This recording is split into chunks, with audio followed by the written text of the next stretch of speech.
مسلمان ہے ایک یوں کر کے نماز پڑھ رہا ہے اور سینے پہ ہاتھ باندھے کھڑا ہے، اور مسلمان ہے اور ایک یوں کانوں کو ہاتھ لگا کے ناف کے نیچے ہاتھ باندھ کے کھڑا ہے۔ مسلمان ہے ایک یوں کر رہا ہے اور ہاتھ بھی نہیں باندھتا، ایسے ہاتھ چھوڑ کے کھڑا ہے، ہاتھ چھوڑ کے کھڑا ہے، اور ان تینوں کا نبی ایک ہے، تینوں ایک نبی کے کلمہ پڑھتے ہیں، حضرت محمد صلی اللہ علیہ وسلم۔ کس کو پاگل بنایا جا رہا ہے؟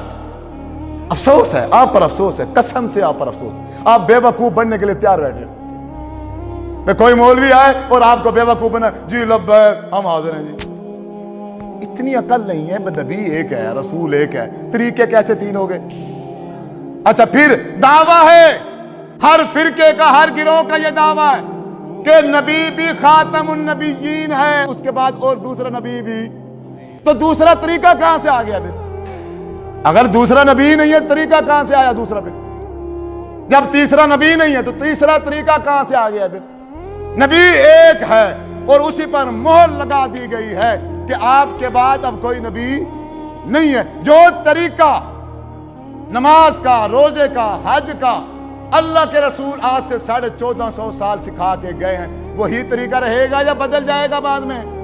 نبی بدلے گا تو طریقہ بدلے گا، یا بغیر نبی کے طریقہ بدل گیا ہے اور آپ بدلا کے کھڑے ہو؟ یہ اتنی سی بات سمجھ نہیں آتی؟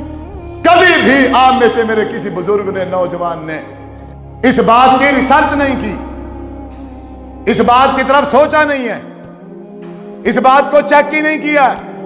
اہل حدیث کے گھر میں پیدا ہوا بچہ اہل حدیث ہے، اہل دیوبند کے گھر میں بچہ پیدا ہوا وہ دیوبندی ہے، اہل سنت والوں کے ہاں پیدا ہو گیا وہ سنی ہے، اہل تشیع کے گھر میں پیدا ہو گیا تو وہ شیعہ۔ تو مرزائیوں کے گھر میں جو پیدا ہوتے ہیں وہ مرزائی، عیسائیوں کے گھر میں جو پیدا ہوتے ہیں وہ عیسائی، یہودیوں کے گھر میں جو پیدا ہوتے ہیں وہ یہودی۔ تو تم نے کون سا تیر مار رکھا ہے پھر؟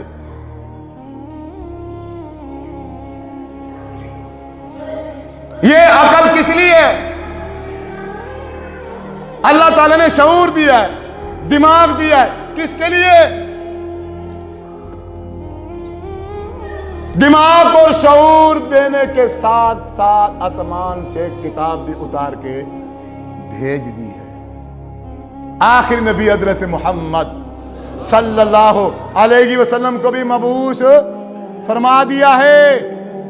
ہٹ جاؤ ان مولویوں کے پیچھے سے، ہٹ جاؤ۔ زندگی کے آخری لمحے تک میں یہ بات کروں گا، کوئی جان کی پرواہ نہیں ہے، اس دل میں ایمان ہے بس۔ اب ایمان اور جان کوئی برابری نہیں ہے، ایمان کو زندہ رکھیں گے انشاءاللہ میرے رب نے چاہا، کوئی پسند کرے نہ کرے، کوئی بلائے یا نہ بلائے۔ روزی روٹی کا مالک کون ہے؟ اللہ کی ذمہ داری ہے، اللہ روزی بھی دے گا، اللہ گھر بھی دے گا۔ اللہ نے سورۃ ہود میں فرمایا ہے، اے انسان جب تم مر جائے گا تیری قبر کی ذمہ داری بھی میری ہے۔ کچھ نہیں چاہیے مجھے، ایمان مل جائے اس کے علاوہ کچھ نہیں چاہیے۔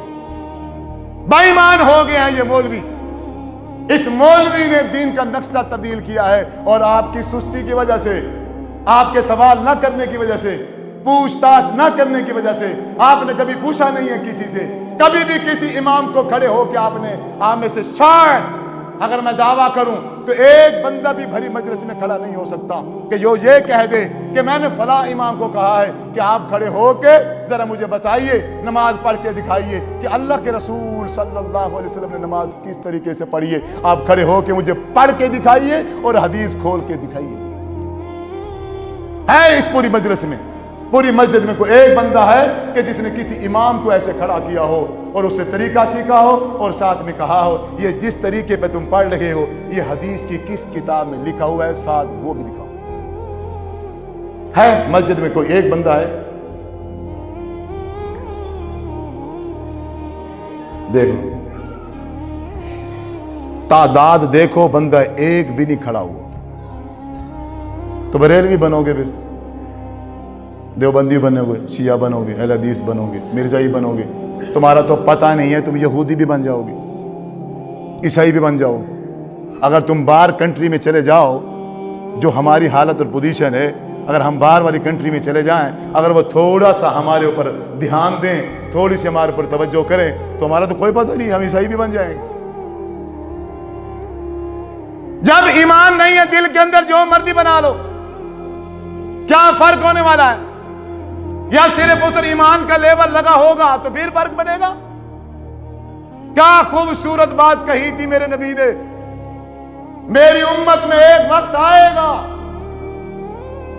کہ مسلمان میں اور کافر میں کوئی فرق نہیں ہوگا۔ مسلمان اور کافر ایسے ہوں گے جیسے پاؤں کے دو جوتے ہوتے ہیں، شکل بھی ایک جیسی، سائز بھی ایک جیسا، صرف فرق کیا ہے؟ یہ دایاں ہے اور یہ بایاں ہے، اس کا نام یہودی ہوگا اور اس کا نام مسلمان ہوگا، کرتوت دونوں کے، نہ ایمان ادھر ہے نہ ایمان ادھر۔